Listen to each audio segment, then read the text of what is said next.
If you ever tried buying Pokemon cards from a Pokemon Center, you have most likely experienced the queue. And once you finally get through, there are no products left. And this has created huge debate within inside the Pokemon community. And the question that everybody's asking, are bots taking all of the stock on Pokemon Center and leaving the manual users empty-handed? So in this video, we're gonna break down manual users versus bot users. We're going to look at how each side approaches the drops, what advantages they have, what drawbacks they have, and ultimately who comes out on top.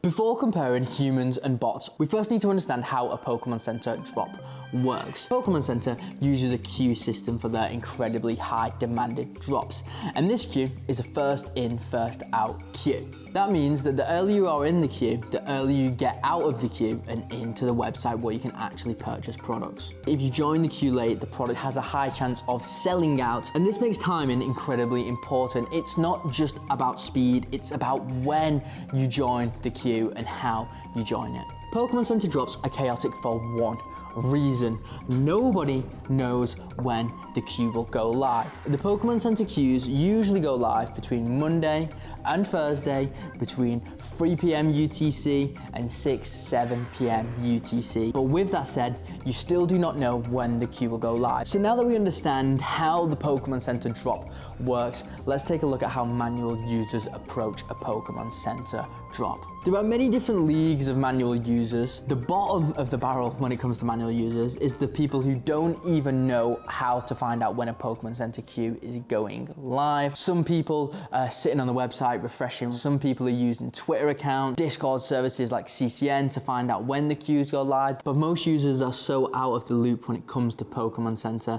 they don't even stand a chance. Manual users typically only have one browser open at a time, and their biggest advantage is they have this natural browser behavior. Pokemon Center are not stupid. They know their website is going to be heavily botted, and they have anti-bots on that website that block bots, identify user behavior to try and figure out if you are a bot. If you are a manual user, you have a lot higher chance of not being blocked, although it is still relatively common in the manual space to be blocked. And one of the most common errors out there is error 17. And error 17 means that you are temporarily soft banned from the Pokemon Center website because they think you are a bot. So while manual users have this advantage, they have a few drawbacks, and one of these biggest drawbacks is speed. They are relying on manually finding out when the Pokemon Center queue goes live, and if you are too slow to react to that, then they have no chance of getting through the queue fast enough to purchase the product. The second disadvantage that manual users have is because they are only using one or two devices and browsers, they're only going to get one or two positions in the queue, which ultimately means if one of your devices gets error 17, you're left with one other device in the queue. That means you can probably only make one order, which all equates to basically manual users relying mostly on timing and luck that they don't get banned. But now let's take a look at what everybody is here for. How do bots approach the Pokemon Center drops? The bots work in different ways to humans. They can create many different sessions and look like many different users, and in turn get them many different queue positions. So if you have 30 tasks in the bot, you can essentially have 30 different queue positions. If Pokemon Center allow your multiple orders to go through, then you can end up with 30 orders on Pokemon Center.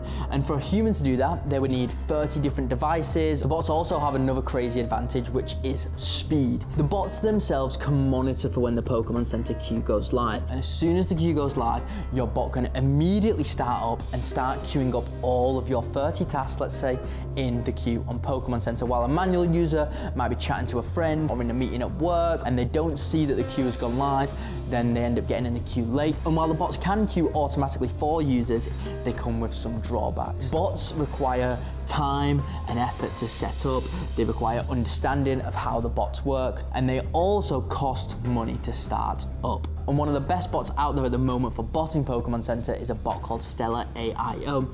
It costs $200 for 3 months. They bill it quarterly, so for a whole year it costs around $800. And if you click the link in the description of this video, you can find a full guide on how to actually set up Pokemon Center. Moving on from there, we understand how manual users approach buying Pokemon from Pokemon Center and how bots do it as well. But how does this all boil down in the real world? A typical Pokemon Center drop usually looks something like this. The drop window approaches, the manual users have to stay by their phone to wait for the drop to get in the queue position, whereas the botters can have their bots running, waiting to seize that perfect moment. The queue goes live, the manual users queue up, and the bot users flood the queue as well. From there, 5 to 15 minutes later, what is found out to be dropping happens.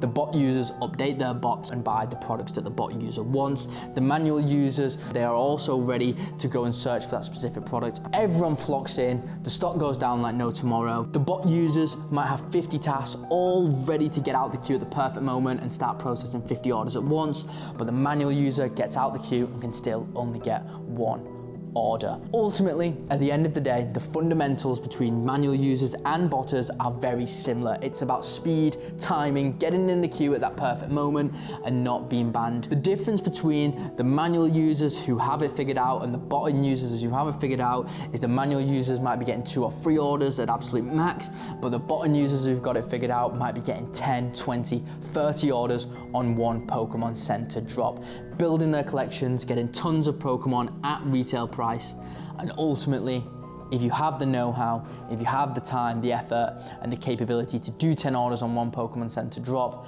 then botting is the way for you. And if you want to learn more about how to bot Pokemon Center and get one-on-one advice and guidance on how the experts are getting 10, 20, 30 orders from Pokemon Center, then click the link in my description. You can check out our Botting Mentorship. And other than that, I've made a free video on how to set up Pokemon Center with a bot. I will see everybody in the next video.